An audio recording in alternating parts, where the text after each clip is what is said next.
Hello and welcome back to our channel full on flex में। और आज की कहानी की शुरुआत होती है एक बूढ़ी औरत से, जो कि एक पुराने बॉक्स को बड़ी ध्यान से देख रही थी। और जब वो उस बॉक्स को छूने जाती है तो तभी उसमें से एक बहुत ही अजीब सी आवाज़ आती है और वो उसे इग्नोर करके अपने बालों को कॉम्ब करने लगती है। और यहाँ उसके बाल उसके हाथ में टूटकर आ जाते हैं। उस लेडी को ऐसा लगता है कि ये सब उस बॉक्स की वजह से हो रहा है, तो उस बॉक्स को तोड़ने के लिए वो एक हथौड़ा लेकर आती है। लेकिन तभी अचानक से उस बॉक्स में से आवाज़ आती है और उस लेडी का चेहरा बिगड़ना चालू हो जाता है। वो बॉक्स उसे पूरी तरह से कंट्रोल करने लगता है, जिससे कि वो हवा में उड़ने लगती है और अजीब तरह से उसका शरीर मुड़ने लगता है। इसी घटना में उसके शरीर की सारी हड्डियां टूट जाती हैं और वो अगले ही पल जमीन पे आके गिर जाती है। इसके बाद दरवाजे पर एक आदमी दिखता है जो कि इसी का बेटा होता है। और जब वो अंदर आता है तो अपनी माँ को देखकर वो जोर से चिल्लाता है।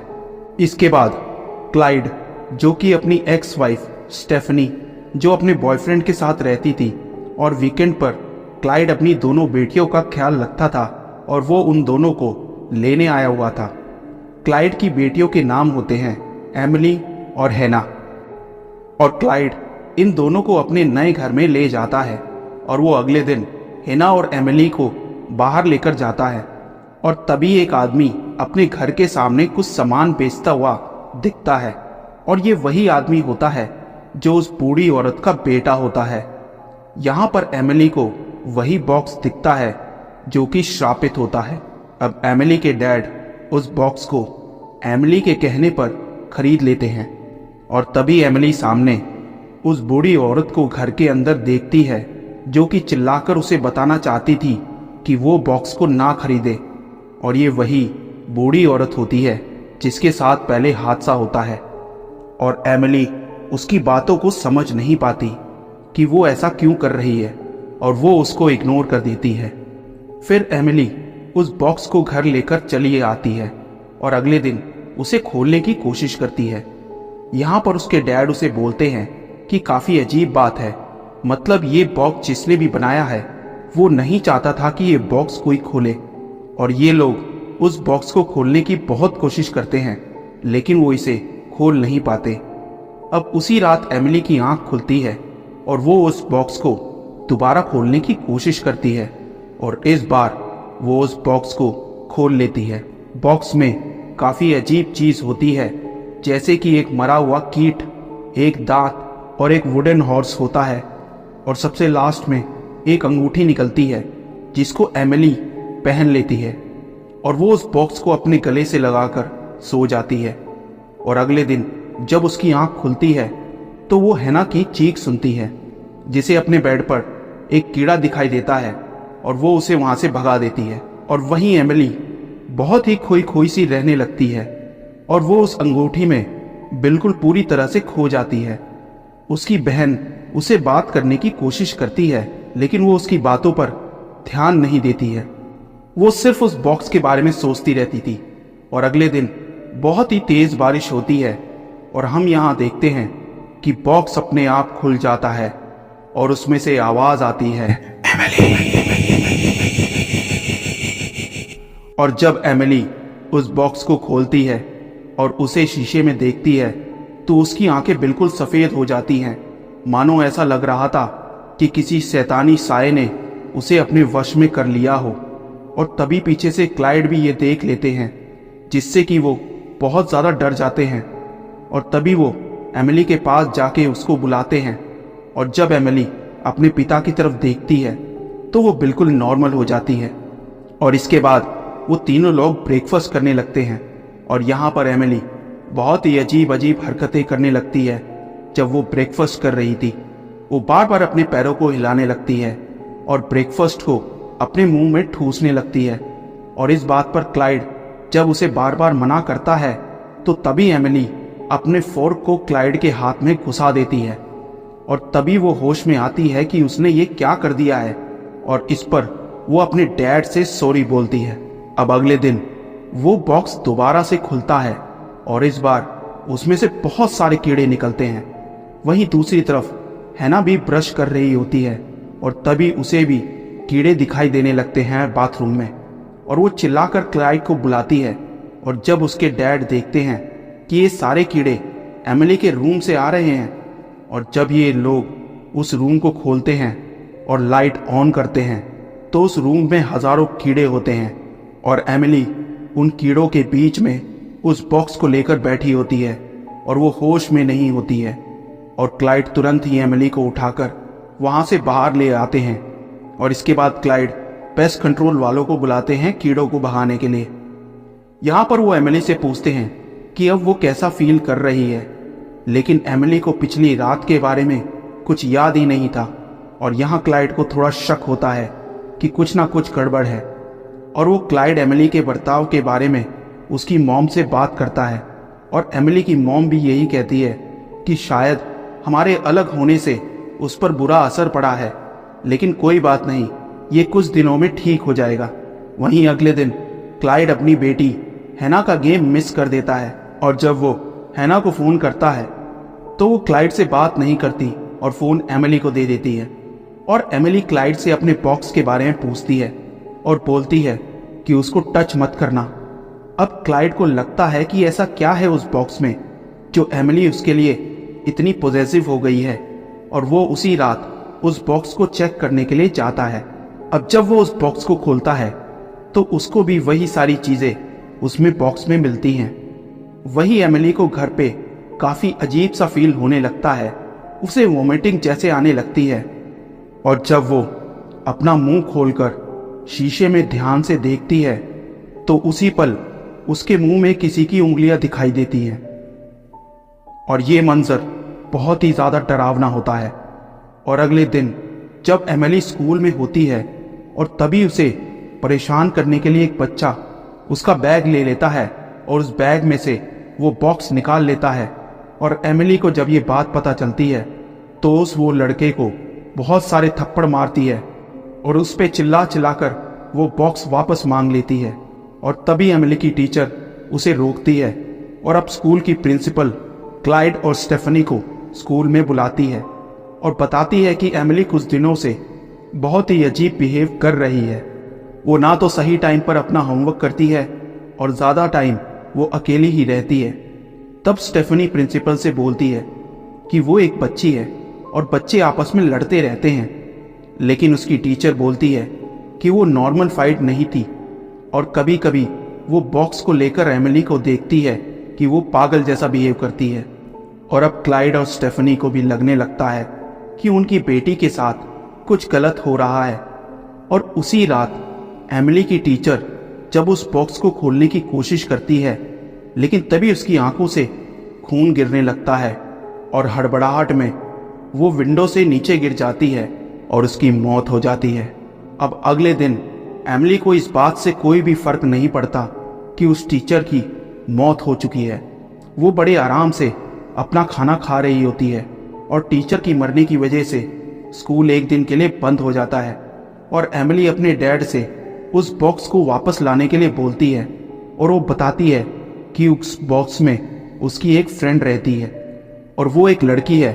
और तब क्लाइड उसको कहता है कि वो उस लड़की से मिलना चाहता है। तो एमिली बताती है वो किसी से ना तो मिलती है और किसी को ना तो दिखती है, वो इनविजिबल है। और उसकी फ्रेंड ने बताया कि एमिली बहुत ही स्पेशल है, इसलिए वो उसके साथ रहती है।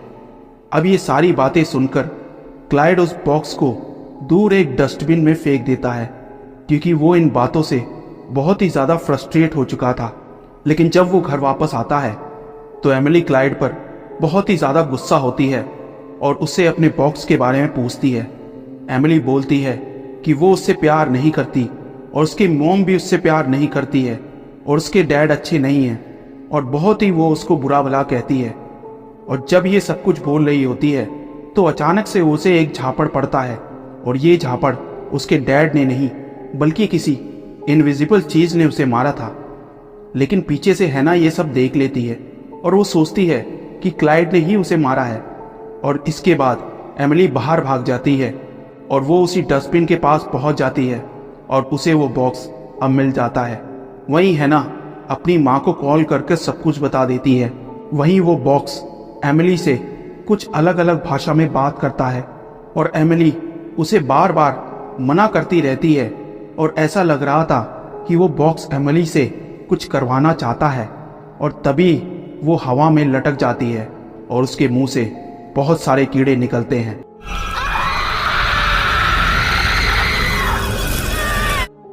और वो वहीं गिरकर बेहोश हो जाती है। तब तक क्लाइड भी वहां पहुंच जाता है और उसे उठाकर घर ले आता है। लेकिन यहाँ पर अब स्टेफनी भी पहुंच चुकी थी और उसे पता चल चुका था कि क्लाइड ने उसको मारा है, जो कि सच नहीं होता है। और वो इस बात से बहुत ही ज़्यादा गुस्सा हो जाती है क्लाइड से। और अगले दिन कोर्ट में डिसीजन आता है कि क्लाइड अपनी बेटियों से अब मिल नहीं सकता। अब स्टेफनी एमिली को लेकर अपने घर चली जाती है और यहाँ भी बहुत सी अजीब अजीब चीज़ होने लगती हैं। स्टेफनी का जो बॉयफ्रेंड होता है वो एमिली से पूछता है कि उसके हाथ में क्या है, और जहाँ पर उसके हाथ में वही दांत होता है जो कि उस बॉक्स में था। स्टेफनी का बॉयफ्रेंड उस दांत को चेक करने लगता है, लेकिन तभी दूसरी तरफ हम देखते हैं कि एमिली की जो आंखें होती हैं वो सफ़ेद हो जाती हैं और ऊपर की तरफ हो जाती हैं, और हम उसके मुंह के अंदर किसी के हाथ को देखते हैं और ऐसा लगता है कि उसकी बॉडी में कोई शैतान दौड़ रहा है और उसे कंट्रोल कर रहा है, और ये बहुत ही ज़्यादा भयानक होता है। वहीं क्लाइड इन सब बातों से बहुत ही ज़्यादा परेशान हो जाता है और वो उस बॉक्स को लेकर एक प्रोफेसर के पास पहुंच जाता है जो कि इन सब चीज़ों के एक्सपर्ट होते हैं। और प्रोफेसर उसे बताते हैं कि ये बॉक्स 1920 या 30 के टाइम का है, जो कि एक विलेज से है, और इसकी ऊपर की भाषा में लिखा हुआ है डिबुक बॉक्स। डिबुक बॉक्स जो एक हिब्रू वर्ड है और इसका मतलब होता है डिसलोकेटेड स्पिरिट ज्यूडनिज्म। जूइश धर्म में ऐसा माना जाता है कि वो बुरी आत्मा को कैद कर सकते हैं, इसलिए उन्होंने एक ऐसा बॉक्स बनाया ताकि वो उन बुरी आत्माओं को उस बॉक्स में बंद कर सके। और यही कारण है कि इन बॉक्स को आसानी से खोला नहीं जा सकता था। और प्रोफेसर क्लाइड को ये कहता है कि इस बॉक्स को वो ना ही खोले तो अच्छा होगा। इसके बाद क्लाइड ज्यूस एक्सोर्सिज्म के बारे में इंटरनेट पे जानकारी लेता है और ये बहुत ही खतरनाक होता है। और क्लाइड एक्सोर्सिज्म की किताब को एमिली के पास लेकर जाता है और उसके पास बैठ के वो उसे पढ़ने लगता है। लेकिन तभी एमिली उठ जाती है और क्लाइड को गुस्से से देखती है, और तभी वो बुक क्लाइड के हाथों से निकलकर दूर दीवार पर जा गिरती है। और अब वो बेबस एमिली के आंसू को निकलता हुआ देखता है, और एमिली जो बिना कुछ कहे क्लाइड से उसकी मदद करने को कहती है। और क्लाइड फिर देर ना करते हुए सब कुछ समझ जाता है और फिर वो ब्रुकलिन पहुंच जाता है और वहां पर एक जोडेक नाम के जूइश प्रीस्ट से वो मिलता है, जो क्लाइड को अपने गुरु रेबाई शब्बीर से मिलाता है। और जब क्लाइड उस बॉक्स को उन लोगों के सामने निकालता है तो वहां कुछ खड़े लोग डर जाते हैं और वहां से निकल जाते हैं। और रेबाई शब्बीर के पूछने पर क्लाइड उनको ये बताता है कि उसकी बेटी ने ये बॉक्स खोल दिया है और उसके साथ कुछ अजीब अजीब हरकतें हो रही हैं। तब रेबाई शब्बीर क्लाइड को उस बॉक्स की सच्चाई बताता है और कहता है कि इस बॉक्स की बुरी आत्मा को एक नई और एक पवित्र आत्मा चाहिए, और वो आत्मा उसको एमिली के रूप में मिल गई है। और ये आत्मा 3 हिस्सों में अपना काम पूरा करेगी। पहला, वो एमिली के साथ कुछ अजीब अजीब हादसे करेगी। दूसरा, वो एमिली को बाकी लोगों से दूर करती जाएगी ताकि कोई उसकी मदद ना कर सके। और तीसरा और फाइनल हिस्से में वो एमिली के पूरे शरीर पे कब्जा कर लेगी, जिससे कि उसकी मौत हो जाएगी। ये सब सुनकर क्लाइड सुन्न हो जाता है और उनसे मदद मांगता है अपनी बेटी के लिए। और मिस्टर शब्बीर बताते हैं कि इस आत्मा को रोकने का सिर्फ एक ही तरीका है कि क्लाइड को उस आत्मा को उसका असली नाम लेकर उसे कमांड देना होगा कि वो बॉक्स में वापस चली जाए, तभी वो एमिली के शरीर को छोड़ेगी। और क्लाइड यहाँ पर इन सब लोगों से मदद मांगता है, लेकिन यहाँ पर मिस्टर शब्बीर उसे मना कर देते हैं और कहते हैं कि ये बहुत ही ज़्यादा रिस्की काम है। जो आदमी इस आत्मा को बाहर निकालेगा, हो सकता है कि वो आत्मा उसके शरीर के अंदर चली जाए, इसीलिए वो ऐसा नहीं कर सकते हैं। और क्लाइड अब निराश होकर वहां से जाने लगता है, लेकिन ज़ोडक उसे बाहर मिलता है और उसकी मदद करने के लिए तैयार हो जाता है। वहीं घर पे स्टेफनी को किचन में कुछ आवाजें आती हैं और वो देखती है कि एमिली एक जानवर की तरह फ्रिज से कच्चा मीट खा रही है, और ये देखकर वो बहुत डर जाती है।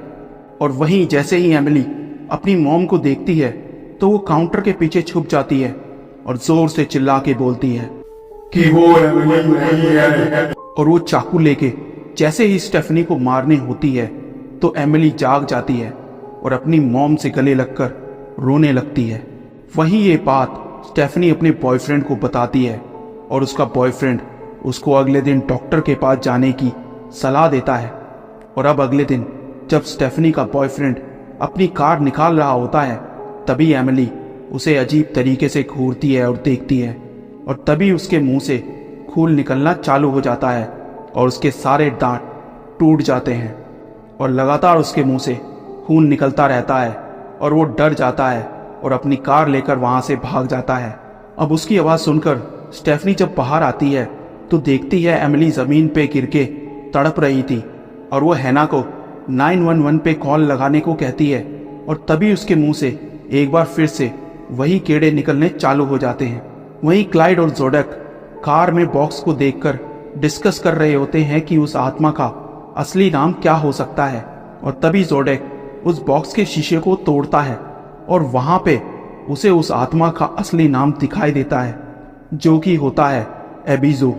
उधर स्टेफनी एमिली को लेकर हॉस्पिटल पहुंच जाती है और एमआरआई स्कैन करने पर उसे वो शैतानी आत्मा स्कैन में दिखाई जाती है, जो कि एक एमिली के अंदर होती है। और ये देखकर स्टेफनी डर से कांप जाती है। अब हॉस्पिटल में क्लाइड और ज़ोडक भी पहुंच जाते हैं और ज़ोडक उनको बताता है कि अब उनके पास ज़्यादा समय नहीं बचा है और उनको इसी हॉस्पिटल में एमिली का एग्जॉर्सिज्म करना होगा। और क्लाइड एमिली को लेके हॉस्पिटल के बेसमेंट में आ जाता है और अब यहाँ पे शुरू होने वाला है एमिली का एग्जॉर्सिज्म। और इसके लिए घर के सभी लोग अपनी कुछ चीज़ें उस बॉक्स में डाल देते हैं और अब ज़ोडक मंत्र पढ़ना चालू कर देता है और कुछ मिनटों में ही एमिली तड़पना शुरू कर देती है। और तभी हम उस आत्मा का असली रूप देखते हैं। यहाँ पर एमिली सब लोगों को धक्का दे देती है और सबसे अलग होके सभी लोगों पर हमला कर देती है और बोलती है कि तुम लोग सभी मारे जाओगे। और ये बोलते ही वो वहां से भाग जाती है और मुर्दा घर में जाकर छुप जाती है। और अब उसके पीछे क्लाइड जब वहां पहुंचता है तो वो उस शैतानी आत्मा से कहता है कि वो एमिली को छोड़कर उसकी आत्मा और उसके शरीर को ले ले।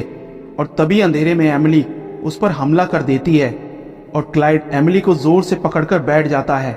और इसी दौरान वो शैतानी आत्मा एमिली का शरीर छोड़ देती है। और जब बाकी लोग वहां आते हैं तो एमिली बिल्कुल नॉर्मल होती है और सब सोचते हैं कि आत्मा जा चुकी है। लेकिन ज़ोडक को पता होता है कि वो आत्मा अब क्लाइड के अंदर आ चुकी है, क्योंकि क्लाइड ने उस आत्मा को आसानी से अपने अंदर बुला लिया था। लेकिन ज़ोडक अब जोर जोर से मंत्र बोलने लगता है, एबिजो एबिजो नाम लेने लगता है। और तभी यहाँ पर एक बहुत सी तेज हवा चलती है और तभी वो आत्मा क्लाइड को बहुत दूर दीवार पर फेंकती है और अब वो क्लाइड के मुंह से निकलना चालू कर देती है। और यहाँ पर उस शैतानी आत्मा का असली रूप हमें दिखाई देता है, जो कि बहुत ही ज़्यादा भयानक होता है। और वो फाइनली उस बॉक्स में चली जाती है और बॉक्स बंद हो जाता है और वहाँ पर अब सब कुछ सही हो जाता है और एक बाप अपनी जान की परवाह ना करते हुए अपनी बेटी को बचा लेता है। और अब इसके बाद सब कुछ नॉर्मल हो जाता है और स्टेफनी और क्लाइड भी एक साथ हो जाते हैं। वहीं ज़ोडक अब उस बॉक्स को लेकर कहीं जा रहा होता है अपनी कार में, लेकिन तभी एक ट्रक से उसकी जोरदार टक्कर होती है और ज़ोडक की वहीं कार में मौत हो जाती है और वो बॉक्स सही सलामत कार से दूर निकलकर रोड पे पड़ा होता है। और अब किसी और की बारी आने वाली होती है। और दोस्तों, हमारी ये सच्ची कहानी भी यहीं ख़त्म होती है और ऐसे ही कहानियों के लिए हमारे चैनल को सब्सक्राइब करें। तो मिलते हैं अगली वीडियो में, तब तक के लिए खुश रहें और अपना ख्याल रखें।